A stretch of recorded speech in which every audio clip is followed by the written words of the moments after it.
हरे कृष्णा। तो मैं एक प्रार्थना गाऊंगा और उसका अर्थ अभी आगे बताऊंगा। ओम सहना भवतु सहनौ भुनक्तु सह वीर्यं करवावहै तेजस्विनावधीतमस्तु मा विद्विषावहै। ओम शांति शांति शांति। यह जो प्रार्थना है उपनिषदों में दी हुई, ये एक ऐसी प्रार्थना है जो हर समय जब गुरु तथा शिष्य एकत्रित आते थे वेद अध्ययन करने के लिए तो गाया करते थे। इसका अर्थ है सहनावतु। अवतु मतलब रक्षण होना। तो हम अभी जब शास्त्र अध्ययन तथा आचरण के लिए एकत्रित आ रहे हैं, सीखने सिखाने के लिए, हमारा रक्षण हो। किसका रक्षण हो? खास करके हमारी चेतना का। सहनावतु। May our consciousness be always protected while doing this study together. Sahanau bhunaktu. May we enjoy together our study. हम ये जो अभी अध्ययन करने जा रहे हैं, हम इसमें रस प्राप्त करें, आनंद लें, क्योंकि हम भगवान के बारे में चर्चा करने वाले हैं। सहनौ भुनक्तु, एकत्रित होकर आनंद लें। सह वीर्यम करवावहै। यह अध्ययन होने के बाद जिस शक्ति को हम प्राप्त करेंगे, आध्यात्मिक शक्ति को, उसके द्वारा हम भगवान की सेवा में कुछ जबरदस्त कार्य करना चाहते हैं। सह वीर्यम करवावहै तेजस्विनावधीतमस्तु। हमारी बुद्धि तेज बने, तेजस्वी बने इस अध्ययन के द्वारा, जिससे हम कभी जिंदगी में कोई गलत निर्णय ना लें। खास करके जब प्रक्षुब्ध करने वाली परिस्थितियां आती हैं तो हम योग्य निर्णय लेने की क्षमता रखें। तेजस्विनावधीतमस्तु। और है मां विद्विषावहै। और हम कभी भी एक दूसरे का द्वेष नहीं करें या किसी का भी द्वेष नहीं करें। कभी ऐसा होता है कि हम ज़्यादा सीख जाते हैं तो दूसरों से तुलना करना शुरू करते हैं या उनको नीचे दिखाना चाहते हैं। मां विद्विषावहै। कभी किसी का द्वेष नहीं करें। तो कितनी सुंदर प्रार्थना है जब गुरु तथा शिष्य एकत्रित आते हैं शास्त्र अध्ययन करने के लिए। तो अभी इसके आगे हम देखेंगे कि प्रभुपाद जी के जो भी अलग अलग उन्होंने गुरु तत्व के बारे में प्रभुपाद जी ने जो भी कहा है, गुरु तत्व होता क्या है, और गुरु के हमने जो भी एक सामान्य स्तर पर चर्चा करी, उसको हम गहराई से देखने वाले हैं कि गुरु और गुरु तत्व यह क्या चीज़ है। तो ये जो पाठ क्रमांक 2 है वहाँ पर लिखा है गुरु तत्व एवं परंपरा। वहाँ पर एक छोटा सा बॉक्स निकाला है, उसमें आपको लिखना है गुरु तत्व या गुरु के स्थान का अपने शब्दों में संक्षिप्त वर्णन करें। तो आप थोड़ा समय लीजिए, सोचिए अपने आप से और लिखिए वहाँ पे कुछ। आपको क्या पता है गुरु तत्व क्या होता है? ठीक, कोई बताना चाहेंगे उन्होंने क्या लिखा है? गुरु तत्व क्या होता है, कृपया बताइए।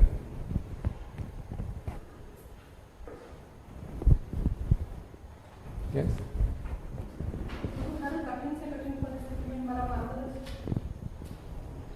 गुरु वो होते हैं जो संभ्रमित तथा कठिनाईग्रस्त परिस्थितियों में हमारा मार्गदर्शन करते हैं। ठीक,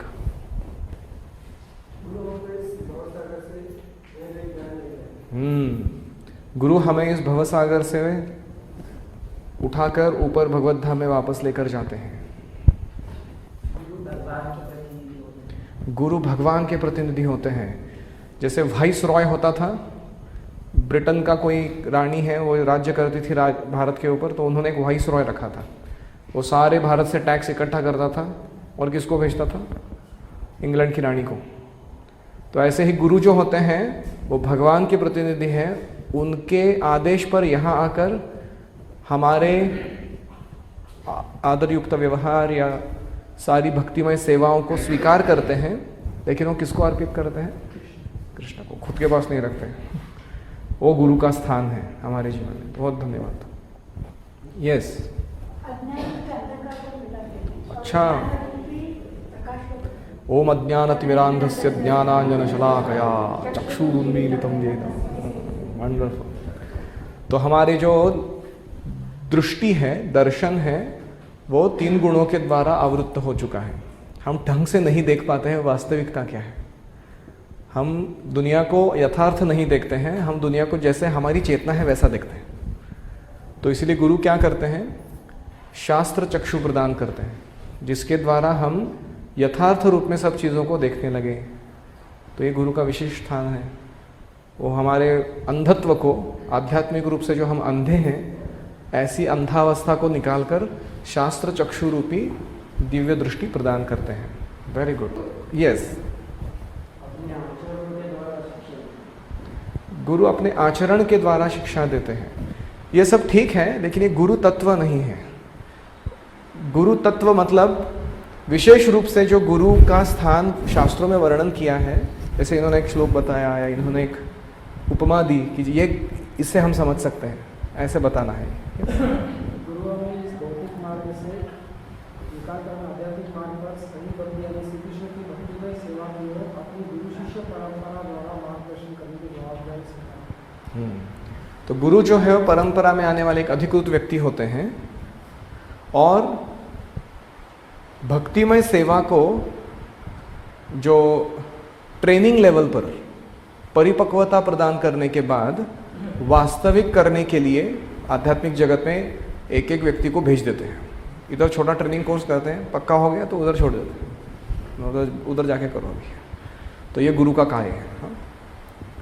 यस, गुरु भगवान नहीं है, परंतु गुरु भगवान के समान होते हैं, इसलिए उनको आदर तथा उनकी पूजा भगवान के समान ही होनी चाहिए। यस, गुरु जो होते हैं वो भगवान नहीं है। हम कहते हैं साक्षात हरित्वेन। हम साक्षात हरि नहीं कहते हैं, हरित्व कहते हैं। हरित्व मतलब क्या है, हरि के समान उनके गुण होते हैं, लेकिन हरि नहीं है वो। हरित्व है उनमें, लेकिन हरि नहीं है। वो हरित्व क्या है कि सखोल ज्ञान होना आध्यात्मिक जीवन का, भगवान की सेवा करने के बारे में साक्षात्कार होना, या भगवान के जैसे ही शुद्धता या दूरदृष्टिता होना शिष्य के बारे में। तो ये जो है वो उनके बहुत सुंदर गुण होते हैं जिनको हम हरित्व कहते हैं। तो इसलिए वो भगवान नहीं है, लेकिन भगवान के समान हम उनको आदर देते हैं। और कोई यहाँ से कोई बताना चाहेंगे गुरु तत्व क्या है? यस प्रभु। अच्छा, जीव का जो वास्तविक अस्तित्व है, जीवेर स्वरूप होए कृष्णेर नित्यदास, उसको बताने के लिए आते हैं वो। और गुरु जो है वो ऐसे स्टॉक मार्केट का अगला क्या होने वाला है, या तुम्हारा बीमारी ठीक होने वाला है कि नहीं होने वाला है, या तुम्हारा प्रमोशन मैं करवा दूंगा ये सब काम उनके नहीं है। वो केवल आध्यात्मिक रूप से जीव का उद्धार करते हैं। बहुत धन्यवाद। और कोई? किसी ने जवाब नहीं दिया अभी तक? Yes ma'am. गुरु ऐसे भगवान को जो कहना होता है वो हर समय भगवान का अवतरित नहीं होते, लेकिन उनका काम प्रतिनिधित्व। हाँ, परमात्मा जो है वो हमें चाहते हैं कि वो आदेश दे और हम उनकी बात माने, लेकिन हम अपनी दुनिया में मशगूल हैं। तो बाहरी रूप से जब परमात्मा एक गुरु के रूप में हमारे आते हैं तो वो क्या करते हैं, वो वही आदेश देते हैं जो हृदयस्थ भगवान हमको देना चाहते हैं। तो इसलिए उनको हमको प्रतिनिधि के रूप में स्वीकार करना चाहिए। तो guru is the mouthpiece of Paramatma in the heart. Mouthpiece समझते हो कि इनको जो कहना है वो उधर उधर से बाहर से आ रहा है कि आप ऐसे करो, तो इसलिए उनको प्रतिनिधि कहा गया है। अन्य कोई जिन्होंने जवाब नहीं दिया? आपने बोला है पहले। यस प्रभु।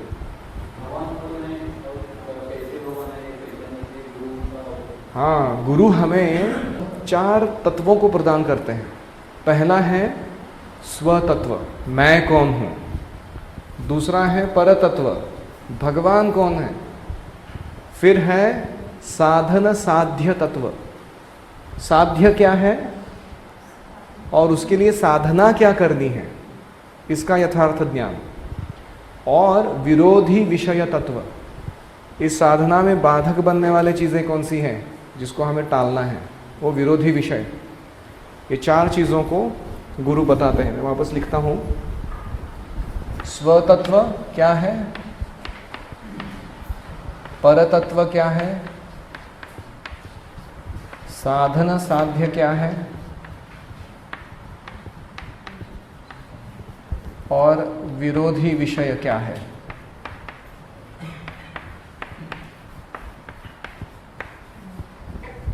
इनका यथार्थ ज्ञान हमें गुरु देते हैं, उसमें चूकते नहीं कभी। हम देखते हैं इस दुनिया के लोग होते हैं, वो मैं कौन हूं वही नहीं जानते। अगर हम कोई भी रास्ते पर जा रहा है, कोई व्यक्ति, उसको रोकर बोलेंगे excuse me sir, can you tell me who are you, तो आपको क्या लगता है वो क्या जवाब देंगे? माझं नाव खंडोबा म्हसोबा दांगट आणि मी ह्या गावचा राहणारा आहे, वॉट एवर। तो ऐसे वो बोलेंगे कुछ। तो हर एक जो जीव है वो अपनी संकल्पना लेके चल रहा है इस दुनिया में कि मैं कौन हूँ, क्या करना चाहिए मेरे को। तो ये स्वतत्व जो है उसको पता नहीं। जीवेर स्वरूप है कृष्ण नित्यदास, वो मूल अपने स्व जो तत्व है उसको भूल गया। तो सबसे पहले हम कृष्णदास हैं, उसके बाद बाकी सब कुछ है, तो वो सब भूल गए। तो इसको कहते हैं स्वतत्व विभ्रम। दूसरा है परतत्व। परतत्व क्या है? अगर लोगों को हम पूछेंगे बताओ भाई अल्टीमेट ट्रूथ क्या है, परम सत्य क्या है,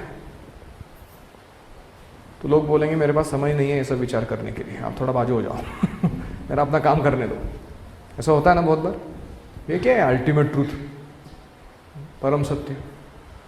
तो लोगों को एक तो समय नहीं है या दिलचस्पी नहीं है, लेकिन गुरु जो है वो बताते हैं परतत्व क्या है। जो लोग अध्यात्म भी कर रहे हैं उनमें इतना भ्रम है इसके बारे में, परतत्व क्या है। कोई कहते हैं परतत्व ये दाढ़ी वाले बाबा है, यू नो, हमारे चालूराम डाकू या जो भी अलग अलग प्रकार के लोग हैं, वो लोगों को समझ में नहीं आता कि किसको भगवान समझना चाहिए, किसको भगवान नहीं समझना चाहिए। भगवान मतलब क्या चीज़ होती है, तो इसीलिए उसको कहते हैं परतत्व विभ्रम। तो गुरु आते हैं वो सब दूध का दूध पानी का पानी कर देते हैं। वास्तविकता में समझ में आता है भगवान मतलब क्या है। ऐश्वर्यस्य समाग्रस्य वीर्यश यशस्य, है ना, 6 ऐश्वर्य जिनमें परिपूर्ण मात्रा में है उनको भगवान कहते हैं इत्यादि। फिर लोगों को अगर पूछेंगे साध्य क्या है, गोल क्या है लाइफ का, पैसे कमाना या happiness, success, love, typical things, ऐसे लोग बोलेंगे। तो ये जो है वो साध्य अगर हम मानते हैं तो उसके अनुरूप हमारी साधना चालू हो जाती है। तो वास्तविकता में साध्य साधन क्या है? तो साध्य है कृष्ण प्रेम, साधना है कृष्ण भक्ति, श्रवणम कीर्तनम स्मरणम विष्णु हो। तो इसका यथार्थ ज्ञान गुरु देते हैं। और कृष्ण प्रेम प्राप्त होने के बाद यही करने वाले हैं, श्रवणम कीर्तनम विष्णु हो स्मरणम, ऐसे नहीं कि कुछ दूसरा करने वाले। इसका मतलब ये साधन और साध्य दोनों एक ही है, ऐसे नहीं कि कुछ अलग करने वाले हम आध्यात्मिक जगत में जाने का। इधर प्रसाद खा रहे हैं उधर भी खाएंगे इधर अर्चना कर रहे हैं उधर ही करेंगे, इधर नाच कूद रहे हैं, श्रवण कीर्तन कर रहे हैं उधर भी करेंगे, कुछ दूसरा नहीं होने वाला है। तो ये हमारा विशेषता है भक्ति योग की कि वो भेद नहीं है अन्य मार्गों के जैसा, ये गुरु हमें बताते हैं। और विरोधी विषय, विरोधी विषय मतलब क्या है?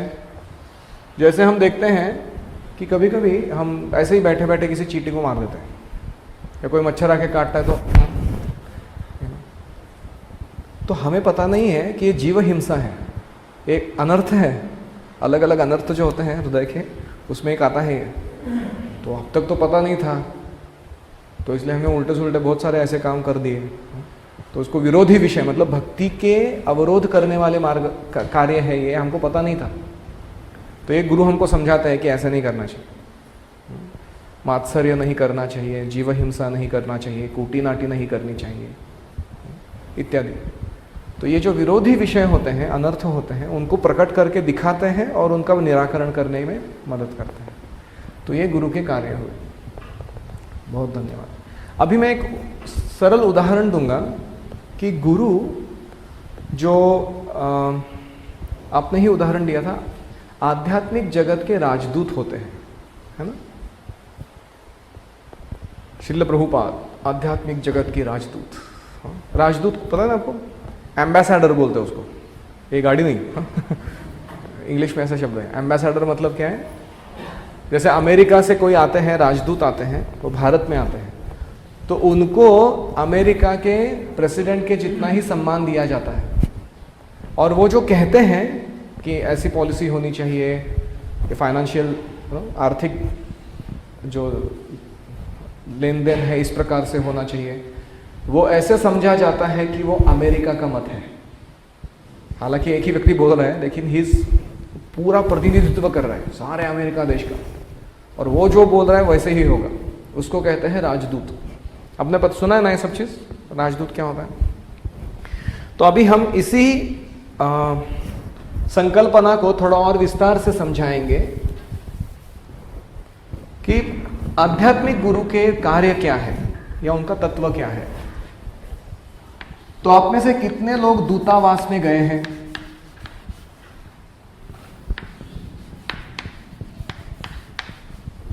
दूतावास मतलब एम्बसी, अमेरिकन एम्बसी। जैसे अगर आपको अमेरिका जाना है तो वीज़ा सैंक्शन करना पड़ता है ना, तो उसके लिए लोग जाकर बैठ जाते हैं वहाँ पे। बॉम्बे में एक जगह है, लंबी कतार रहती है वहाँ पे, तो उनको वीज़ा सैंक्शन करके चाहिए। तो वीज़ा सैंक्शनिंग के समय वहाँ पर एक वीज़ा सैंक्शनिंग अथॉरिटी होते हैं, जो जनरली उस देश के राजदूत होते हैं अमेरिका के। तो वो जब टिक करते हैं कि ये व्यक्ति अधिकृत है, ये जा सकता है अमेरिका, तभी व्यक्ति अमेरिका जा सकता है। तो ये जो दूतावास में अगर हम जाएंगे, वहाँ पर वीसा मान्यता अधिकारी,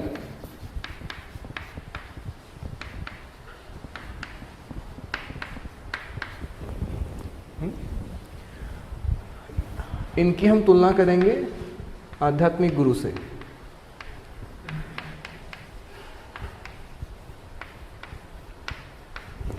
अगर आप अमेरिकन दूतावास में जाते हो तो वहाँ हर चीज़ अमेरिकन होती है। वहाँ का मैच बॉक्स अमेरिकन होता है, बोलना चला सब अमेरिकन होता है, वहाँ के खान पान के जो कार्य होते हैं वो भी सब अमेरिकन फूड होता है, और वहाँ के लोग जो ड्रेस पहनते हैं, एटिकेट्स फॉलो करते हैं, वो सारा अमेरिकन होता है। ऐसे ही जब हम मंदिर में जाते हैं तो क्या होता है, वहाँ हर चीज़ आध्यात्मिक होती है। वो इस वर्ल्ड का नहीं है, वो उधर से आया हुआ है, सब आध्यात्मिक जगत का सब काम है। और यहाँ पर हमें पता चलता है कि आध्यात्मिक जगत में लोग कैसे रहते हैं, वो कैसी बात बोलते हैं, उनके एटिकेट्स क्या होते हैं, वो क्या करते रहते हैं। तो इसीलिए मंदिर की तुलना की गई है दूतावास से। और दूतावास में बैठा हुआ है वीज़ा सैंक्शन करने वाला अधिकारी। ऐसे ही हमारे मंदिरों में कौन है, श्रील प्रभुपाद है, हमारे आध्यात्मिक गुरु हैं, दीक्षा गुरु या फिर शिक्षा गुरु इत्यादि। तो ये सारे कौन है, ये हमारा वीज़ा को मान्यता देने वाले व्यक्तियों में से है। ये जो वीज़ा मान्यता, वीज़ा मतलब समझ रहे हो ना, वीज़ा कौन सा अभी है, ये व्यक्ति आध्यात्मिक जगत में जा सकता है कि नहीं, उसका वीज़ा सैंक्शन करने वाले व्यक्ति बोल रहा हूं मैं। अभी ये व्यक्ति 3 प्रश्न पूछते हैं आपको। पहला प्रश्न पूछते हैं, आपके ऊपर कोई क्रिमिनल रिकॉर्ड्स है क्या, मतलब आपने कोई गुनाह किया है क्या, उसको क्या कहेंगे, क्रिमिनल रिकॉर्ड्स, गुनहखोरी।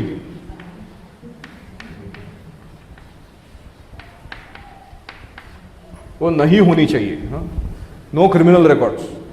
ऐसा नहीं कि हाँ है तो बोलेंगे नहीं यार, तो उनको नहीं लेके जाएंगे। दूसरा है, खोरी शब्द थोड़ा कठिन लग रहा है तो वो निकाल देंगे, गुनाह नहीं किया रहना चाहिए कोई भी, क्राइम, नो क्राइम। दूसरा प्रश्न पूछेंगे, आपका बैंक बैलेंस कितना है,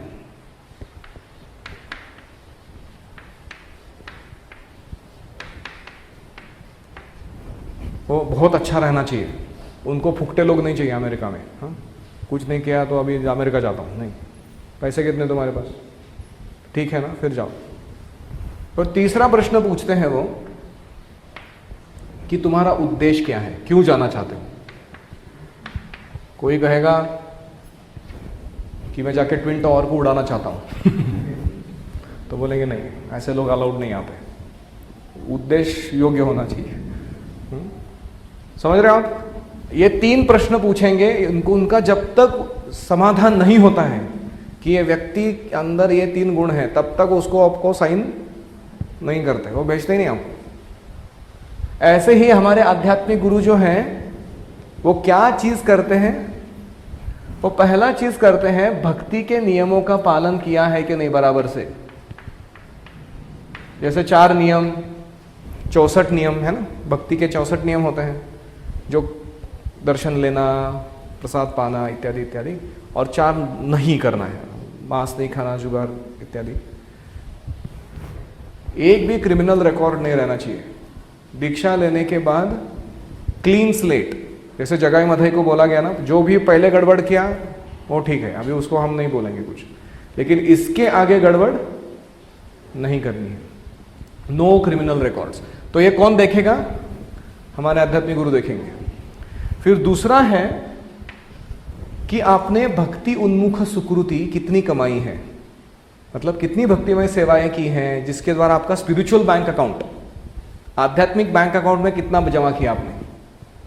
भौतिक पैसा तो सबने कमाया, लेकिन आध्यात्मिक बैंक बैलेंस, आध्यात्मिक सुकृति,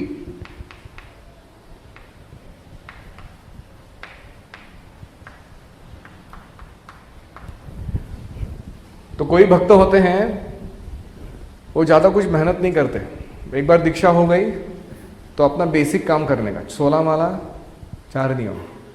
लेकिन अगर हमको बैंक बैलेंस बढ़ाना है, जैसे कोई बिजनेसमैन होता है, वो कितना लोभी रहता है, अरे मुझे हर दिन चरणामृत कभी मिस नहीं करना चाहिए, हर दिन मेरे को मंगल आरती नहीं मिस करनी चाहिए, चाहे घर पे क्यों ना हो।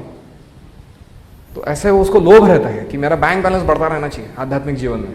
ऐसे नहीं कि जो हो गया जो है मैं और नहीं बढ़ाऊंगा, ऐसी मानसिकता नहीं होनी चाहिए। और तीसरा है, आध्यात्मिक गुरु हमारे जो हृदय के अंदर प्रामाणिकता है उसको परखते रहते हैं। हम आध्यात्मिक क्रिया तो कर रहे हैं, लेकिन किस उद्देश्य से कर रहे हैं। जैसे कोई पूछेंगे आपको भगवत धाम जाना है, बोला हाँ, क्यों नहीं जाना है, भगवत धाम जाके क्यों जाना है आपको भगवत धाम बताओ। तो कोई बोलेगा क्या प्रभु जी इतना तंग आ गया इधर, क्या बताऊं आपको, मेरा कंपनी में बॉस तंग करता है, घर पे बीबी तंग करती है, या पति तंग जो भी है, या आश्रम में हमारे अथॉरिटी बहुत तंग करते हैं, सेवा ज़्यादा देते हैं, इतना तंग आ गया ना प्रभु जी, उधर जाके बस प्रसाद खाऊंगा और सो जाऊंगा बस। तो आपको लगता है ऐसे व्यक्ति को लेकर जाना चाहिए आध्यात्मिक जगत में? ऐसा अगर व्यक्ति, जो क्या उसको कामचोर बोलते हैं ना, ऐसा अगर उधर जाएगा आध्यात्मिक जगत में, कितना उपद्रव मचाएगा वो, है ना। वहाँ पे ललिता विशाखा सारे गोपियाँ हैं, वो इतने सारे सेवाएं कर रहे हैं, और आकर बोलते हैं प्रभु थोड़ा एक हार बना दो, बोलते हैं आपको मैं ही मिला क्या? हाँ, ये डिवोटी को आप शेड्यूल में कभी नहीं डालते हो। तो वो लोग बोलेंगे अरे किसको उठा के लाए तुम, हाँ ये कौन आ गया इधर उटपटांग व्यक्ति। तो ऐसे नहीं होना चाहिए ना वहाँ पे, उन लोगों को तो उपद्रव नहीं होना चाहिए सेवा के बीच में, कि कोई बोलता है कि मैं सिर्फ इधर खाऊंगा और सोऊंगा, आपको ज़्यादा सेवा देने की जरूरत नहीं मेरे को। ऐसा अगर आध्यात्मिक जगत में जाके कोई बोलेगा तो इसीलिए हमारा उद्देश्य क्या है, क्यों जाना चाहते हैं हम, उसको देखना चाहते हैं। तो जो प्रामाणिक होते हैं भक्त, वो जो भक्तिमय कार्य करते हैं, अन्याभिलाषिता शून्यम ज्ञान कर्मादि अनावृतम आनुकूल्येन कृष्ण अनुशीलनम भक्तिरुत्तमा। तो ये जो फाइन ट्यून करने वाला एक क्या कहते हैं सीव, हाँ, छलनी करने के लिए दिया है वो, कि हर एक प्यूरिटी स्टैंडर्ड कितना है इस व्यक्ति के अंदर चेतना में, उसको देखते हैं आध्यात्मिक गुरु। तो हमारा उद्देश्य जो है वो शुद्ध भक्ति होना चाहिए। और वो कैसे होगी, वो यहाँ पर होगी तो ही वहाँ पर होगी, ऐसे अचानक नहीं होगी, है ना। तो आध्यात्मिक गुरु क्या करते हैं, वो रोज देखते रहते हैं कि हम ये 3 चीज कर रहे हैं कि नहीं। और जब उनको पूरा भरोसा हो जाता है कि ये व्यक्ति एकदम धांसू है, तब वो साइन करते हैं। जैसे प्रभुपाद है ना, लंबा साइन था, AC भक्तिवेदांता स्वामी, या हमारे गुरु महाराज, वो अपना साइन करते हैं, वो वीज़ा सैंक्शनिंग पेपर होता है वहाँ पे। फिर वो वीज़ा सैंक्शन हो जाता है तो फिर गोलोका या वैकुंठा एयरलाइंस से एक विमान आता है, फिर उसमें नंद सुनंद या कोई तो ऐसे दो ये रहते हैं, वो आपको बोलते हैं आइए विराजमान होइए, आपके मृत्यु के समय ये सब होएगा अगर आपने सब अच्छे से किया तो, फिर आपको लेकर भगवत धाम चले जाएंगे। और उधर वो लेने समय वो दिखाएंगे, पूछेंगे कहाँ है तुम्हारा पेपर, गुरु ने साइन किया कि नहीं तुम्हारे। तो ये कौन देखेगा? वहाँ के लोग देखेंगे एंट्री मारने के पहले। तो ये जो पद्धति है कि मंदिर जो है वो आध्यात्मिक जगत का दूतावास है, गुरु जो है वो आध्यात्मिक जगत के राजदूत हैं, और हम जो भक्तिमय क्रियाएं कर रहे हैं वो उस धाम में जाने के लिए हमको काबिल बना रहे हैं। इस भावना से हम करना चाहिए। अगर हम ऐसे नहीं करते हैं तो क्या होगा? जैसे बोलते ना, नळी फुंकली सोनारे इकडून तिकडे गेले वारे, या इस कान से उस कान तक इस कान से उस कान तक, मतलब कुछ घुसा ही नहीं अंदर। इतने सालों साल सुनते आ रहा है व्यक्ति कि ये शुद्ध भक्ति ऐसी होती है, गुरु के साथ ऐसे व्यवहार होता है, हमारा चरित्र ऐसे होना चाहिए, लेकिन हमें कोई बदलावट नहीं आता। तो ऐसे नहीं होना चाहिए। तो ये समझ में आ गया सबको? तो अभी हम क्या करेंगे, यहाँ पर इसी पन्ने पर कुछ अलग अलग श्लोक दिए हैं, उनको पढ़ते जाएंगे और उनका विवरण देखेंगे। गुरु तत्व क्या है, मेरे पीछे दोहराइए। गुरु कृष्ण रूप है शास्त्रे र प्रमाणे, गुरु रूपे कृष्ण कृपा, करे न भक्त गणे। समस्त वेद शास्त्रों का स्पष्ट मत है कि गुरु तथा श्री कृष्ण अभिन्न है।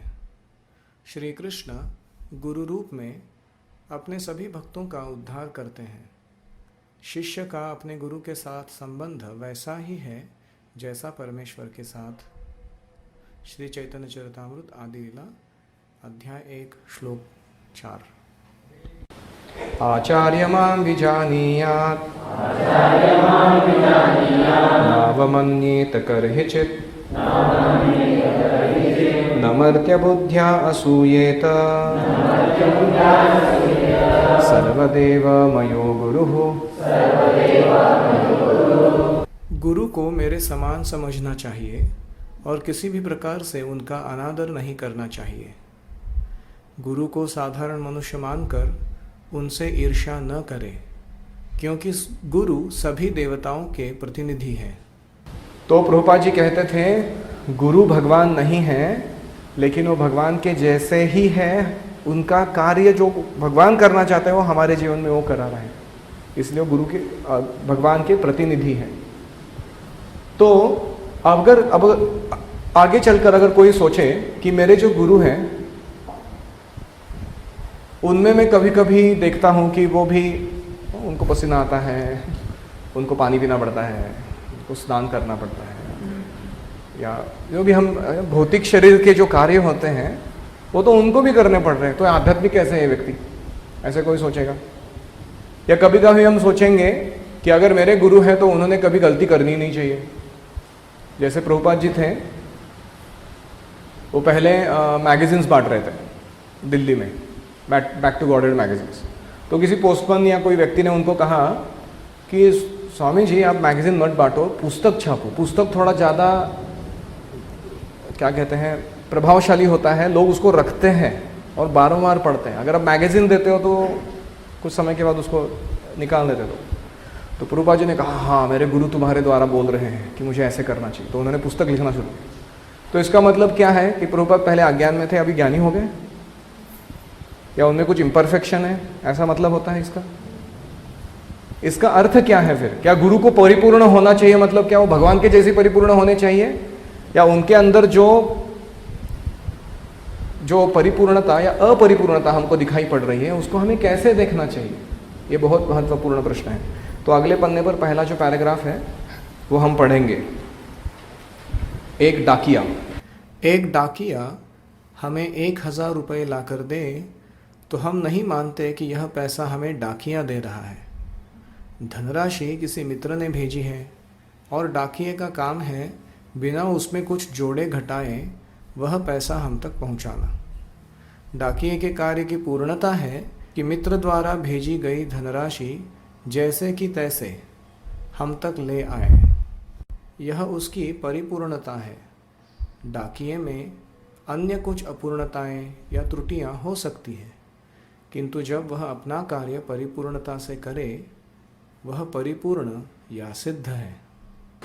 क्या सुंदर उदाहरण है ना? एकदम क्लियर कि वो अपना काम बराबर कर रहे हैं, जो दिया है धनराशि वो वैसे के वैसे ला कर रखते हैं, कुछ ऐड नहीं सब्ट्रैक्ट नहीं। तो अपना परिपूर्णता है कि नहीं उनमें? ऐसा हो सकता है कि उनको साइकिल चलाना नहीं आता हो डाकिया को, या मर्सिडीज बेंज चलानी नहीं आती हो, वो सब अपरिपूर्णता देखनी नहीं चाहिए। वो क्या कार्य है उसको परिपूर्ण रूप से कर रहे कि नहीं, वो सही बात है। अगर अभी दूसरा प्रश्न उठ सकता है हमारे मन में कि कभी हम देखते हैं कि कुछ बहुत वरिष्ठ भक्त भी होते हैं, लेकिन क्या वो 100% शुद्ध भक्त है कि नहीं हमको मालूम नहीं। मतलब शुद्ध भक्ति मतलब हमारा एक संकल्पना होती है कि प्रभुपाद के जैसे शुद्ध भक्त या चैतन्य महाप्रभु के जैसे शुद्ध भक्त या षड गोस्वामियों के जितने शुद्ध भक्त। कभी कभी हम इसके कारण अपराध भी कर सकते हैं उनका, अगर हम वास्तविक स्वरूप नहीं जान पाए तो कभी लोग कुछ कहते हैं कि नहीं, गुरु को नित्य सिद्ध भक्त होना ही चाहिए। नित्य सिद्ध मतलब क्या है? आध्यात्मिक जगत में उनका क्या शाश्वत स्थान है वो उनको पहले ही पता रहना चाहिए, और फिर वहाँ से वो यहाँ आने चाहिए। नित्य सिद्ध भक्त वो बद्ध जीव नहीं है, और फिर हमें मार्गदर्शन देना चाहिए। ऐसे ही गुरु को स्वीकार करना चाहिए। आपको क्या लगता है? क्या ऐसा हो सकता है कि कोई बद्ध जीव था, अधिकृत आध्यात्मिक गुरु के मार्गदर्शन से वो भी भक्ति में प्रगत हो चुका, वो नित्य सिद्ध नहीं था, लेकिन अभी वो भक्ति में प्रगत हो गया? क्या ऐसा व्यक्ति आध्यात्मिक गुरु बन सकता है? आपको क्या लगता है? बन सकता है। कब बन सकता है? तो उसके लिए वो दूसरा परिच्छेद पढ़िए। जिनकी योग्यता कम है अथवा जो मुक्ति को प्राप्त नहीं, वे भी गुरु के रूप में कार्य कर सकते हैं। भक्ति विनोद ठाकुर के वचन शास्त्र के समान हैं, क्योंकि वे एक नित्य सिद्ध हैं। गुरु साधारणतया भगवान के ऐसे पार्षदों से संबंध रखते हैं, किंतु यदि कोई मनुष्य ऐसे नित्य सिद्ध व्यक्ति के बताए सिद्धांतों का पालन करता है तो वह भी उपरयुक्त पार्षद गण के समान हो जाएगा। एक गुरु जो नित्य मुक्त और आचार्य हो, कभी कोई त्रुटि नहीं करता, परंतु ऐसे व्यक्ति जो नित्य मुक्त नहीं है या जिनकी योग्यता कम है, गुरु शिष्य परंपरा का कठोरता से पालन करते हुए गुरु या आचार्य के रूप में कार्य कर सकते हैं। बहुत महत्वपूर्ण चीज। इसका मतलब क्या है? वो नित्य मुक्त या नित्य सिद्ध भक्त नहीं है, लेकिन गुरु परंपरा के तत्वों को बहुत कठोरता से पालन कर रहे हैं। हालांकि बद्ध जीवन में से आए थे, लेकिन अभी वो बहुत गंभीरता से सारे तत्वों का पालन कर रहे हैं। तो ऐसे व्यक्ति गुरु बन सकते हैं, मार्गदर्शन दे सकते हैं, दीक्षा भी दे सकते हैं। ठीक है, तो अगर यस प्रश्न है कोई? यहाँ पर जो योग्यता बोल रहे हैं, किस योग्यता की बात की जा रही है? क्योंकि ये जो नित्य सिद्ध नहीं है वो भी वही कार्य कर रहे हैं जो नित्य सिद्ध गुरु कर रहे हैं। तो जब यहाँ पर कह रहे हैं कि योग्यता मतलब नित्य सिद्धता वो उनमें नहीं है, फिर भी क्योंकि वो कठोर पालन कर रहे हैं नित्य सिद्ध भक्तों के आदेशों का, तो वो भी गुरु बन सकते हैं, ऐसे वो कह रहे हैं। ये हम क्यों चर्चा कर रहे हैं? इस्कॉन में ऐसे होता है कभी कभी कि अन्य कोई गौड़ीय मठ के या अन्य वैष्णव संप्रदाय के लोग आकर इस्कॉन वालों को भ्रमित करते हैं, यह कहकर कि तुम्हारे जो अभी के गुरु है वो तो पहले हिप्पी थे, अमेरिकन थे, उनको तो कृष्ण कुछ मालूम नहीं थे या कुछ जो भी, और तुम उनसे दीक्षा ले रहे हो। हमारे गुरु देखो परंपरा में आते हैं, ब्राह्मण घर में जन्म लिए हैं, शुद्ध भक्त है, बचपन से कुछ उल्टा सुल्टा काम नहीं किया है, और एकदम साक्षात्कारी पुरुष है, इसलिए तुमको इनसे दीक्षा लेनी चाहिए। ऐसे हमको हमारे कुछ भक्तों को भ्रमित करते हैं। तो यहाँ पर साफ बताया गया है कि ये सब जरूरी नहीं है। ये अच्छा क्वालिफिकेशन है, मानते हैं, लेकिन ये व्यक्ति जो है वो कम नहीं है, क्योंकि ये भी जैसे कोई बिजनेसमैन थे, किसी ने उनसे सीख लिया बिजनेस करना और अभी वो बड़े बिजनेसमैन खुद बन गए, तो अभी वो पहले वाले और अभी वाले में फर्क है नहीं है, खत्म बात। तो इसीलिए हमें ऐसे भ्रमित नहीं होना चाहिए। सिद्ध का पॉइंट है, तो नित्य सिद्ध कोई शिष्य कैसे पहचान सकता है? अब इसके बारे में कई सारी अफवाहें भी हो सकती है, लोग बातें कर सकते हैं, जैसे पूर्व आचार्यों के बारे में शास्त्र में, बाकी के आचार्यों के बारे में ऐसा कुछ नहीं है। यस, अगर हम भक्ति रसामृत सिंधु पढ़ेंगे तो वहाँ पर भाव भक्ति और प्रेम भक्ति के विस्तार से वर्णन है कि उस भक्त का व्यवहार कैसे होता है। अव्यर्थ कालत्वम, अन्य निंदादि शून्यता इत्यादि इत्यादि, बहुत सारे 8 गुण दिए गए, 9 गुण। तो वो जो है वो उनका व्यवहार होता है जिसको भाव भक्ति प्राप्त हुई है। और आगे चलकर नित्य सिद्धता का दूसरा एक अर्थ यह होता है कि उन भक्तों को उनका आध्यात्मिक स्वरूप पता होता है कि वो कौन है आध्यात्मिक जगत। तो ये भी उनकी एक विशेषता होती है। तो बहुत बार ऐसे होता है कि ठगते हैं लोग कि जानबूझकर बोलकर कि बहुत बहुत पहुँचे हुए हैं इत्यादि। तो इसीलिए हमें उसके स्तर पर नहीं जाना चाहिए, हमें आचरण तथा वक्तव्य की शुद्धता के बारे में देखना चाहिए। ठीक है। अभी विविध प्रकार के गुरु एवं उनके कार्य, इसको हम देखेंगे। दीक्षा गुरु और शिक्षा गुरु। हाँ, हमने कौन कौन से गुरुओं के बारे में सुना है? पहले 3 होते हैं, 3 प्रकार के गुरु होते हैं। कौन है? दीक्षा गुरु, शिक्षा गुरु और पथ प्रदर्शक गुरु। आपने सुना है तीसरा? पथ प्रदर्शक मतलब मार्ग दिखाने वाले। जैसे कोई व्यक्ति थे, आपके पड़ोस में रहते थे, एक बार मंदिर आकर गए थे जन्माष्टमी के दिन, लेकिन बाकी कभी भक्ति चालू नहीं की उन्होंने। लेकिन उन्होंने आपको बताया जन्माष्टमी के लिए, अरे वो इस्कॉन वालों का जन्माष्टमी बहुत अच्छा रहता है, आप जाना चाहिए। तो उनका बात कह के सुनकर आप इधर आ गए और आप भक्त बन गए। तो वो कौन है आपके? वो पथ प्रदर्शक गुरु हो गए। कभी कभी वो पथ प्रदर्शक गुरु भी अच्छे भक्त होते हैं, या वो कभी कभी शुद्ध भक्त भी हो सकते हैं, तो ऐसे नहीं है। लेकिन इसको कहते हैं पथ प्रदर्शक, जो भगवान के भक्ति के संपर्क में लाकर छोड़ देते हैं। कभी कभी वो शिक्षा या दीक्षा नहीं देते हैं हमको। और दूसरे कौन है? दीक्षा गुरु। दीक्षा गुरु क्या क्या करते हैं? 1. उपदेश देते हैं। 2. परंपरा से संबंध आरंभ एवं स्थापित करते हैं। 3. आध्यात्मिक नाम प्रदान करते हैं। 4. मंत्र प्रदान करते हैं, मंत्र गुरु। शिष्य की प्रतिज्ञा स्वीकार करते हैं। दीक्षा के समय शिष्य को पाप कर्मों के फलों से मुक्त करते हैं। शिक्षा गुरु अनेक हो सकते हैं। वे उपदेश एवं शिक्षा देते हैं। विगत तथा वर्तमान जीवन के कुसंस्कारों से मुक्ति पाने में सहायता करते हैं। तो हमको पता है दीक्षा के समय क्या होता है कि जो भक्त हैं अभी दीक्षा ग्रहण कर रहे हैं और गुरु हैं जो उनके शिष्यत्व को स्वीकार कर रहे हैं, इनके बीच में एक कॉन्ट्रैक्ट साइन हो रहा है। वो कॉन्ट्रैक्ट क्या है कि कृष्ण को ये गुरु कह रहे हैं कि इनको आप आपके आध्यात्मिक परिवार में सम्मिलित कीजिए, और कृष्ण गुरु को कहते हैं कि ये व्यक्ति इसको स्वीकार करें, इसने क्या क्या गुल खिलाए बताओ तुमको पिछले कितने सारे जन्मों में। मेरे को बिल्कुल भरोसा नहीं इसके ऊपर, इसने बहुत बार ऐसे प्रॉमिस दिया है, तोड़ा है। तो गुरु कहते हैं अरे लेकिन मैंने इनको थोड़ा परखा है, अच्छे लग रहे हैं, तो आप प्लीज इनको स्वीकार कीजिए। तो कृष्ण कहते हैं ठीक है, अगर तुम कह रहे हो तो मैं स्वीकार करता हूं, क्योंकि तुम प्रिय हो मुझे, तो इसलिए मैं स्वीकार करूंगा, लेकिन इससे थोड़ा फॉर्मली प्रोसीजर करा के लो सारा। तो गुरु कहते हैं ठीक है, देखो भाई तुम अग्नि के सामने, विग्रहों के सामने, वैष्णवों के सामने, मेरे सामने और हरिनाम के सामने प्रण लो।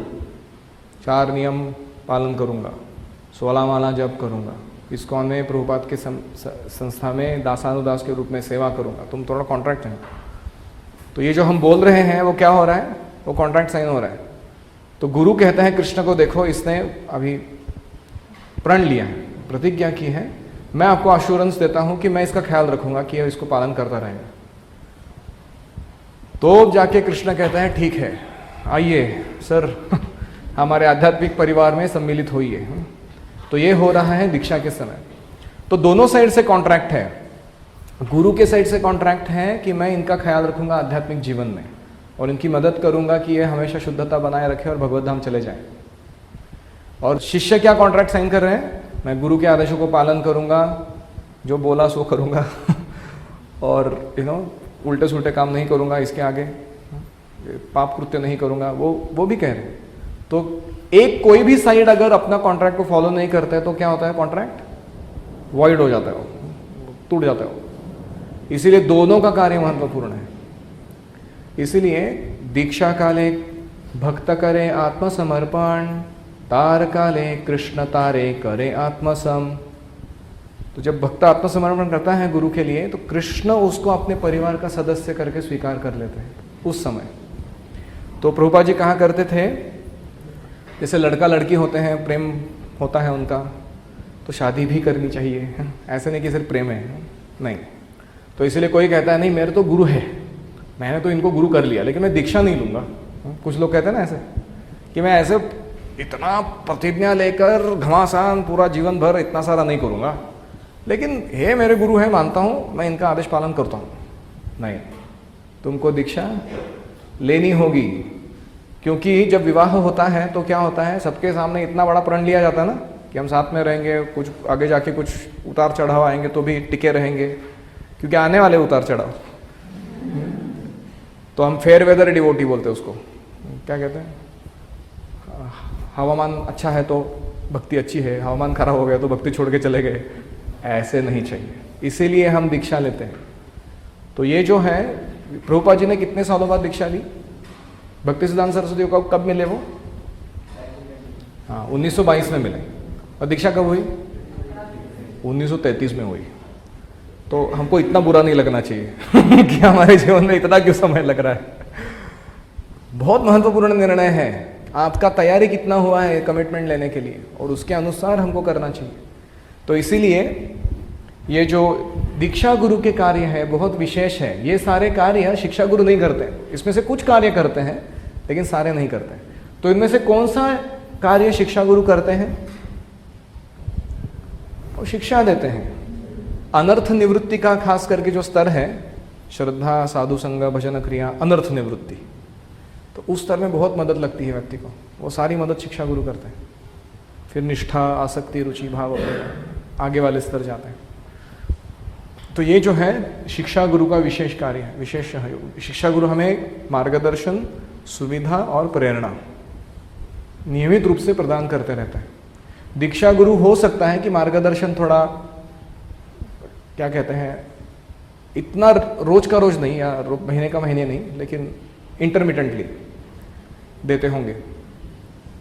लेकिन शिक्षा गुरु जो होते हैं वो हमेशा उसमें सतर्क रहते हैं देते समय। और दीक्षा गुरु ही बहुत बार ऐसे शिक्षा गुरु को कहते हैं कि आप इनका ख्याल रखिए, या वो हमको कहते हैं कि आप इनके अंडर रहिए और सेवा करिए।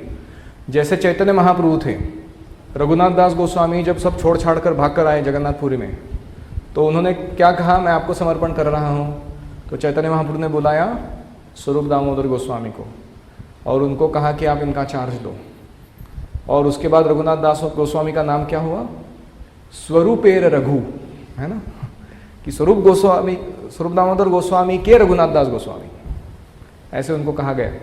तो यह है दीक्षा गुरु, शिक्षा गुरु और शिष्य के बीच में संबंध, जो हम चैतन्य चरितामृत से समझ सकते हैं। अभी शिक्षा क्या होती है इसके बारे में थोड़ा हम चर्चा करेंगे। आप पढ़िए। एक भक्त को केवल एक ही दीक्षा गुरु स्वीकारना चाहिए, क्योंकि शास्त्रों में एक से अधिक गुरु स्वीकारना प्रतिबंधित है। परंतु स्वीकृत शिक्षा गुरुओं की संख्या की कोई सीमा नहीं है। सामान्यतः आध्यात्मिक गुरु वह होता है जो एक शिष्य को आध्यात्मिक विज्ञान के विषय में निरंतर शिक्षा प्रदान करता है और बाद में इसका दीक्षा गुरु हो जाता है। तो कहने का तात्पर्य यह है कि दीक्षा गुरु शिक्षा गुरु भी होते हैं। ऐसे नहीं कि केवल शिक्षा गुरु है, दीक्षा गुरु भी शिक्षा प्रदान कर रहे हैं। बहुत बार ऐसे होता है कि उनकी शिक्षा सुनकर ही हम उनसे दीक्षा लेते हैं। तो हम ये नहीं कह रहे हैं कि दीक्षा गुरु दीक्षा देके छोड़ देते हैं और फिर शिक्षा गुरु ही केवल, ऐसे नहीं कह रहे। तो दोनों कार्य करते हैं, लेकिन दीक्षा गुरु कुछ विशेष होते हैं। उनके अंदर क्या होता है, उस भक्त के पाप कृत्यों को लेकर उसके कर्म को पचाने की क्षमता होती है, शायद वो शिक्षा गुरु में नहीं होगी। साथ ही में दीक्षा गुरु के अंदर क्षमता होती है कि कृष्ण के साथ उनका जो कनेक्शन है वही कनेक्शन इस भक्त को भी वो डायरेक्टली प्रदान कर परंपरा में जोड़कर। तो ये जो विशेषताएं हैं दीक्षा गुरु की, ये भी समझनी चाहिए। ये श्लोक दोहराइए मेरे पीछे। शिक्षा गुरु वृंद कृपा कोरिया अपार, साधके शिखाना साधनेर अंगसार। इसका अर्थ क्या है? परंतु मैं अनगिनत शिक्षा गुरुओं को अत्यंत महत्वपूर्ण समझता हूँ, क्योंकि उन्होंने एक नवागत भक्त को साधना भक्ति के समस्त आवश्यक अंगों में प्रशिक्षित कर उस पर असीम कृपा की है। हम देखते हैं कि हमारी जो परंपरा है, आपने देखा ना भगवत गीता में शुरुआत में ही आता है, पहले अध्याय के पहले चैतन्य महाप्रभु से लेकर सारी, ये कौन सी परंपरा है? दीक्षा परंपरा है कि शिक्षा परंपरा है? क्या लगता है आपको? ये शिक्षा परंपरा है, ये दीक्षा परंपरा नहीं है। हमारे संप्रदाय में शिक्षा को कितना महत्व दिया जाता है। ऐसे हो सकता है कि दीक्षा गुरु ने दीक्षा दी हो लेकिन शिक्षा किसी और से प्राप्त हुई हो, तो वो जो शिक्षा परंपरा है उसको यहाँ पर उद्धृत किया गया है। तो ये आप भगवद गीता में जाकर विस्तार से देख सकते हो। तो कभी कभी ऐसे होता है ना कि एक गुरु होते हैं, उनके अनेक शिष्य होते हैं, फिर उनके अनेक शिष्य होते हैं, उनके अनेक शिष्य होते हैं। तो हमारा जो वास्तविक संबंध होता है वो ऐसे किसी एक परंपरा के साथ एक विशिष्ट, जैसे मध्वाचार्य है ना, तो मध्वाचार्य के कितने सारे शिष्य हैं, उनमें से एक है, उनसे हमारा संबंध है। एक सुंदर गीत है भक्ति सिद्धांत सरस्वती का, आप होमवर्क करके लिख सकते हैं उसको। उसका शीर्षक है कृष्ण होइते चतुर्मुख। वह गीत ये सारे शिक्षा परंपरा जो है उन आचार्यों का वर्णन है।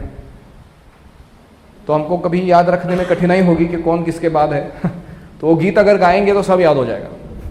कृष्ण होइते चतुर्मुख, होय कृष्ण सेवोन्मुख, ब्रह्मा होइते नारदेर माति, नारद होइते व्यास, मध्व कहे व्यासदास, पूर्ण प्रज्ञ पद्मनाभ गाति, नरहरि माधव वंशे, अक्षोभ्य परमहंसे, शिष्य बोली अंगीकार कारे।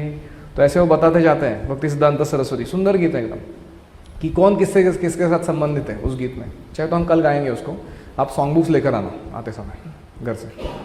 तो ये बहुत सुंदर गीत है, इसमें शिक्षा परंपरा का वर्णन है और किसने क्या कार्य किया है उस परंपरा के अंतर्गत।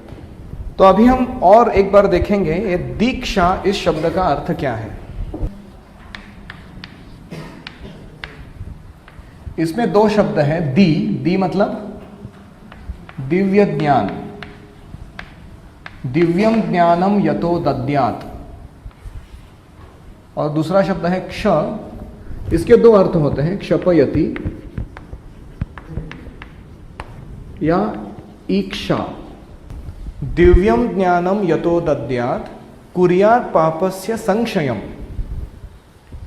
जिस प्रक्रिया के द्वारा दिव्य ज्ञान संक्रमित होता है आध्यात्मिक गुरु से शिष्य के बीच, तथा पाप का संक्षय होता है, शिष्य के जो डिस्क्वालिफिकेशन है उनको निकाल दिया जाता है, उसको कहते हैं दीक्षा।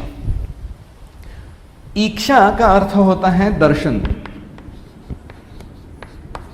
ईक्षते मतलब देख पाना। तो दिव्य ज्ञान के द्वारा व्यक्ति को यथार्थ रूप से भगवत तत्व स्व तत्व दिखाई पड़ने लगता है, इसीलिए उसको कहते हैं ईक्षा। तो दीक्षा इस शब्द का अर्थ क्या हुआ? दिव्य ज्ञान के द्वारा स्वतत्व परतत्व साधन साध्य तत्व ढंग से देख पाना, ये तत्व क्या है, इसको कहते हैं दीक्षा। तो यह दीक्षा शब्द का अर्थ हुआ। तो कोई कहेगा मैंने दीक्षा ले ली तो काम खत्म, क्या ऐसा है? उस ये जो आखिरी वाला पैराग्राफ है, दीक्षा का अर्थ है आध्यात्मिक गतिविधियों का आरंभ। दीक्षा का अर्थ है यह आरंभ है। दीक्षा दिव्य, दिव्य ज्ञान का अर्थ है अलौकिक आध्यात्मिक ज्ञान। दी है दिव्य और ज्ञानम। क्षपयति, यह व्याख्या है क्ष की। दीक्षा जिसका संयोजन दीक्षा। अतः दीक्षा का अर्थ है आध्यात्मिक कार्य आरंभ करने की दीक्षा। गुरु शिष्य से प्रण लेते हैं, आप इतनी बार जप करेंगे। जी गुरुदेव। आप इन नियामक तत्वों का पालन करेंगे। जी गुरुदेव। यही दीक्षा है। उस व्यक्ति को पालन करना है और जप करना है, अन्य सब कुछ स्वतः आ जाता है। वाह प्रभुपाद के एक एक शब्द ऐसे होते हैं, पूरा विश्वास प्रदान करते हैं। ये करो तुम, सब कुछ आ जाएगा तुम्हारे पास, जो चाहिए तुम्हारे आध्यात्मिक प्रगति के लिए। तो कहने का तात्पर्य यह है कि हमारी जो परंपरा है इसमें हम सम्मिलित हो रहे हैं। जब दीक्षा लेते तो हो क्या रहा है? आध्यात्मिक जीवन की शुरुआत हो रही है। ऐसा नहीं कि दीक्षा हो गया बस बात खत्म, इसके आगे कुछ नहीं। हाँ अभी घर जाके सो जाओ। मेरे को एक आध्यात्मिक समाज में एक स्टेटस मिल गया कि मैं भी दास या दासी हूं। अभी तुमको मेरे को आदर देना चाहिए, समझे, क्योंकि मैं अच्छे भक्त बन गया। ये नहीं होता। जैसे क्रिकेट में होता है ना, एक होता है नेट प्रैक्टिस और फिर होता है पिच पर जाकर एक्चुअल मैच खेलना। नेट प्रैक्टिस पे था ना, वो नेट बांधकर खेलते उसके अंदर। तो दीक्षा के पहले जो हम कार्य करते हैं, क्या वो सब व्यर्थ होते हैं? हम बोल रहे कि दीक्षा मतलब शुरुआत, तो दीक्षा के पहले क्या है? शुरुआत भी नहीं हुआ ऐसा अर्थ है उसका। तो दीक्षा के पहले वाला जो काम है वो नेट प्रैक्टिस के जैसा है, और दीक्षा के बाद वाला जो काम है वो एक्चुअल मैच चालू हो गया माया देवी के साथ पिच पे। समझ रहे हैं आप? तो नेट प्रैक्टिस जरूरी है, नहीं है? नेट प्रैक्टिस किए बिना जाके पिच पे खेलने लगेगा व्यक्ति, क्या होएगा उसका? सर फोड़ देंगे बॉल से तो ऐसा नहीं होता। इधर ये पहले भी जरूरी होता है, फिर उसके बाद एक्चुअल मैच चालू होती है। माया जब दीक्षा हो जाती है तो आपको ऑफिशियली एनिमी करके रिकॉग्नाइज करती है वो, कि ये भागना चाह रहा है जेल में से, प्रण लिया है इसने, भागूंगा मैं। जो कारावास है मेरा, उसमें से भागने का इसने पक्का प्लान बना दिया, गुरु का सहारा लेके भागना चाहता है बस। तो ये माया को पता चल जाता है। और दीक्षा के पहले क्या है, माया आपको सीरियसली नहीं लेती, तो आप सोचोगे अच्छा है दीक्षा नहीं लेंगे फिर ये अर्थ है इसका। इसका अर्थ है कि नहीं, मुझे लेना है प्रण, मैं माया से झूझूंगा, गुरु के सहारा लेकर भगवत धाम चला जाऊंगा। तो ऐसे हमको सोचना चाहिए। तो ये हुआ दीक्षा के बारे में कि दीक्षा क्या होती है, और अगर दीक्षा नहीं लेता है तो क्या होता है, वो भी अगले श्लोक में दिया है। अदीक्षितस्य वा मोरो कृतं सर्व निरर्थकं पशु योनिम अवाप्नोति दीक्षा विरहितो जनः। एकदम सरल बात। हाँ, हरि भक्ति विलास क्या कह रहे हैं वो?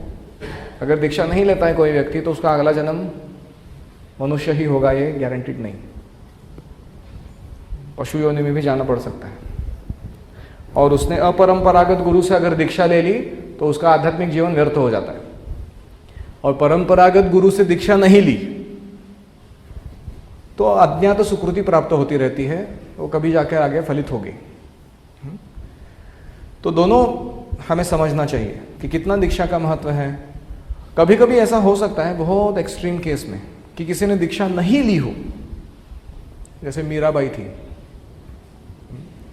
लेकिन हालांकि ऑफिशियली दीक्षा नहीं ली है, लेकिन शुद्धता का स्तर और आचरण इतना अच्छा है कि वो इन स्तरों को लांघ कर, भगवान अपने ही बनाए हुए कानून को लांघ कर ऐसे व्यक्ति को वरिष्ठता प्रदान कर देते हैं। लेकिन हमें ऐसे नहीं सोचना चाहिए कि वो एग्जाम्पल मैं फॉलो करूंगा। जैसे जो रविंद्रनाथ टैगोर थे, उनको कॉलेज या स्कूल गए बिना ही